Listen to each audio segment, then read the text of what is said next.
If you're going in a totally different trajectory, right? We're going to do this one a little quicker.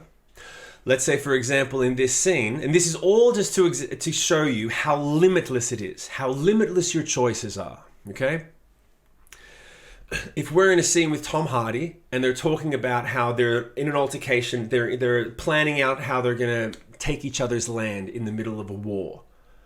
And they're saying, well, I'm going to take this piece of land if you try to infiltrate here, and if you try to infiltrate here, I'm going to come back around there in a month after I regroup my troops, and I'm going to do this and this and that. Until finally, the man on the other end of the table says, I can't think of anything else I can't think of any more plays, because you just basically said you're going to give up a whole chunk of your land just so that I don't get it. Well, then you hurt yourself. That doesn't make any sense. Why would you do that? Why would you suffer at the same time? It's not rational. To which Tom Hardy would reply, because I hate you. Which is totally different to the previous actions. To pull back the curtain is to reveal in a different way, to say, finally you understand. There is no version of this where you are going to win. This has always been about me dominating you. And I don't care how much I lose as long as I know that you lose more. And everything in the story has brought him to this point in the conversation where that is what he says and that is how he says it. That's his choice. He chooses to say it that way because he wants to have the satisfaction of revealing the curtain, pulling back the curtain and revealing you were never going to win. This was never about the land. This was about me dominating you and you feeling small. Different versions of that could be drive the nail, or to bait, or to raise the flag. For example, drive the nail. The character says to him, this doesn't make any sense. You're going to lose more as well. This is irrational. To drive the nail? Because I hate you.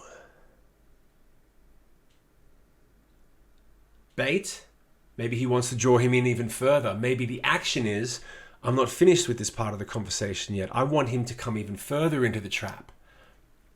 So, when the man says, this doesn't make any sense, you're going to lose just as much as I do, this is illogical, and he says much more casually, well, because I hate you. And then he waits to bait him, so the man can go, wait, that's what this has all been about?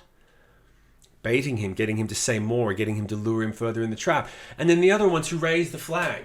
Almost as a conquering king before he has actually conquered anything, to raise the flag and say, this is my position, this is my land, and I stand on this spot, and from everywhere you see, every piece of land that you think is relevant, every perspective that you try to take, at no point is there a different vision or version.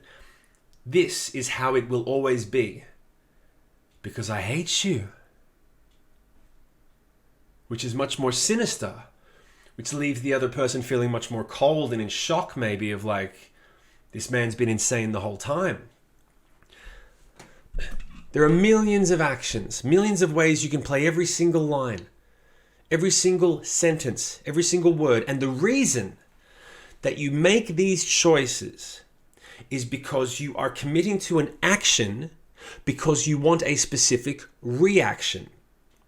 You make these choices because you think that by doing something in this way, you will get the reaction that you want. It gives the highest probability of success that you will get the reaction that you want.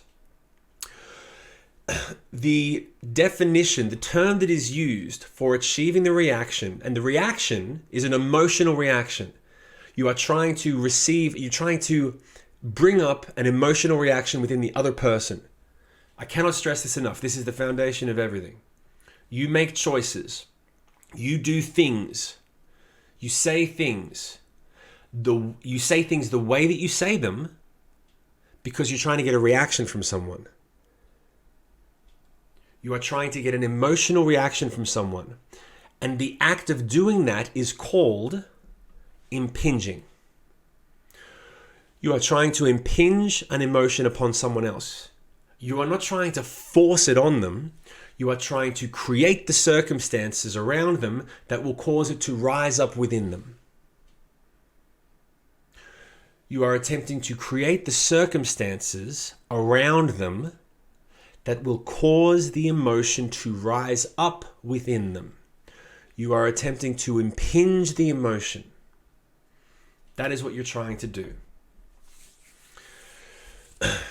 Actions are to impinge. You choose one action over the other choices because you believe it will create the desired result in the other person, or to impinge. Why? Because you believe that when they respond in that way, that you will get what you want. If you were to relate this to songwriting, you choose to sing the song the way that you sing it, and write the song the way that you write it, and play the song the way that you play it, and make every single choice in line with the objective of trying to impinge a very specifically targeted emotion. The reason that you do this is because once you have impinged that emotion upon them, you will have given them a gift, and they will say,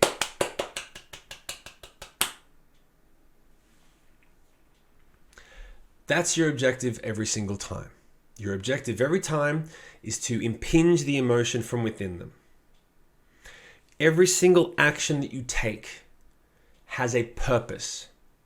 Every single thing you say, every single word you write, every single tool you have, every single piece of it has an objective to impinge the emotion. And the only thing that can be added on top of this is, are inactions actions? And the answer is yes. In life and in a scene, if you're trying to talk to someone and they don't respond, it can be infuriating. You might choose not to speak or not to respond, specifically to infuriate them. That is still an action. You may choose to leave an extra bar of silence or an extra bar of a chord hanging over, or you may choose to sing a line for just a little bit longer and trail off because you want a specific reaction. Not just because it sounds cool, not just because you want to hear your voice go, ah. But maybe there is a reason at that point in the song when you want the listener to pause because you want them to think about the last thing you said, or you want to give them a moment to breathe before the next thing comes in. That is still an action. Inaction is an action. To illustrate this, I'm going to tell you a story of the first time that I played a clean action.